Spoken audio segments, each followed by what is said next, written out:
নমস্কাৰ বহুত এটা ভাল খবৰ গম পাই চাগে অসম চৰকাৰে আপোনালোকক কৈছে যে 75,000 প্লাছ টিচাৰ ভেকেঞ্চি থাকিব গম পায়নে আপোনালোকে তাৰে ভিতৰত আপোনালোকৰ জিটি পিজিটি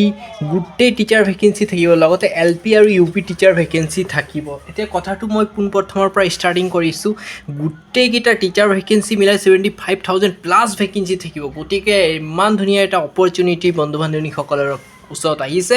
সুযোগ মিছ নকৰিব এতিয়া কথাটো হ'ল যিসকল বন্ধু বান্ধৱীসকলে এল পি আৰু ইউ পি টিচাৰৰ কাৰণে ভেকেঞ্চিৰ কাৰণে ৰেডি হৈ আছে তেওঁলোকক ক'ব বিচাৰিছোঁ ৰেডি হৈ যাওক ইলেকশ্যনৰ পিছত আপোনালোকৰ ভেকেঞ্চি ক্লিয়াৰ কৰা হ'ব আৰু যিসকল বন্ধু বান্ধৱীসকলে ৰেডি হৈছে ভেকেঞ্চিৰ কাৰণে আপোনালোকক কৈ দিব বিচাৰিছোঁ এইবাৰ ডিষ্ট্ৰিক্ট চিলেকশ্যনৰ ক্ষেত্ৰত একদম কেয়াৰফুলি হ'ব কাৰণ এটা সৰু সুৰা গলতিৰ ভুলৰ কাৰণে আপোনাৰ কি হৈ যাব গোটেই ভেকেঞ্চি প্ৰচেছটো আপোনাৰ আপুনি ডিছকুৱালিফাই কৰিব লাগিব ৰিজনটো আপোনালোকে ভালকৈ ভাবি চিন্তি নকৰে বস্তুটো পিছত অসুবিধা হৈ যায় পিছত পস্তাব লাগে ঠিক আছে সেইকাৰণে বন্ধুসকল ভালকৈ আপোনালোকে পোনপ্ৰথমে ন'টিফিকেশ্যনটো আহিব দিয়ক ন'টিফিকেশ্যন অহাৰ লগে লগে এপ্লাই নকৰিব বহুতো কেণ্ডিডেট আছে ন'টিফিকেশ্যন আজি আহিছে কালিয়ে এপ্লাই কৰি দিম এনেকুৱা নহয় আপোনালোকে কি কৰিব পোনপ্ৰথমে ন'টিফিকেশ্যনটো এনালাইচিছ কৰিব তাৰপিছত আপোনালোকে কি কৰিব আগন্তুক 2020 পৰা 2026 লৈকে ডিষ্ট্ৰিক্টকেইটা এনালাইচিছ কৰিব এনালাইচিছ কৰাৰ পিছত সেইটো বহুতে কি কৰে হোম ডিষ্ট্ৰিক্ট বুলি কিছুমান ডিষ্ট্ৰিক্ট দি ৰাখে যি কাৰণে আপুনি কি হয়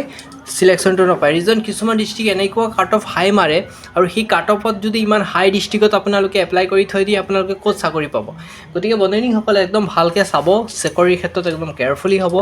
আৰু যদি ভাবিছে মই 2026ত জবটো ল'ম বুলি তেন্তে আপোনালোকে ৰেডি হৈ যাওক অতি সোনকালে আহি আছে আপোনালোকৰ ওচৰত এটা বিশাল নিযুক্তি প্ৰক্ৰিয়া আৰু এই বিশাল নিযুক্তি প্ৰক্ৰিয়াত যদি আপোনালোকে অংশীদাৰ হ'ব বিচাৰে আমাৰ চেনেলটো এতিয়াই ছাবস্ক্ৰাইব কৰি লওক কাৰণ মই 100% ইম্পৰ্টেণ্ট ভিডিঅ'বোৰ আপোনালোকক শ্বেয়াৰ কৰি থাকিম আৰু বন্ধুসকল যিসকলে জিটি আৰু পি জি টিৰ কাৰণে ৰেডি হৈ আছে তেওঁলোকে সুধি আছিলে দাদা টেট কাম ৰিক্ৰুইটমেণ্ট 2.0 হ'ব নেকি হয় ঠিকেই শুনিছে টেট কাম ৰিক্ৰুইটমেণ্ট 2.0 হোৱাৰ কথা আছে গতিকে প্ৰিপাৰেশ্যন এতিয়াৰ পৰা লাগি যাওক পিছৰ পৰ্যায়ত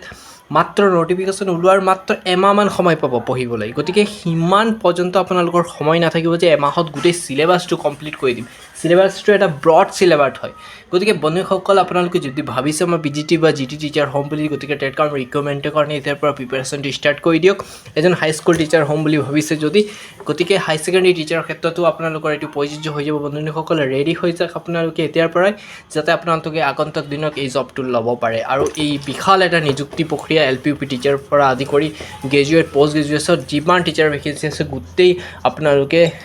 টিচাৰ ভেকেঞ্চিৰ অংশীদাৰ হ'বলৈ পাৰে ঠিক আছে বন্ধুসকল এতিয়াই ছাবস্ক্ৰাইব কৰি দিয়ক আৰু আপডেট আহিলে আপোনাৰ চেনেলত জনাই দিম মুঠতে চেনেলটো ছাবস্ক্ৰাইব কৰক অতি শীঘ্ৰে আপডেট আহিলে জনাই দিম ধন্যবাদ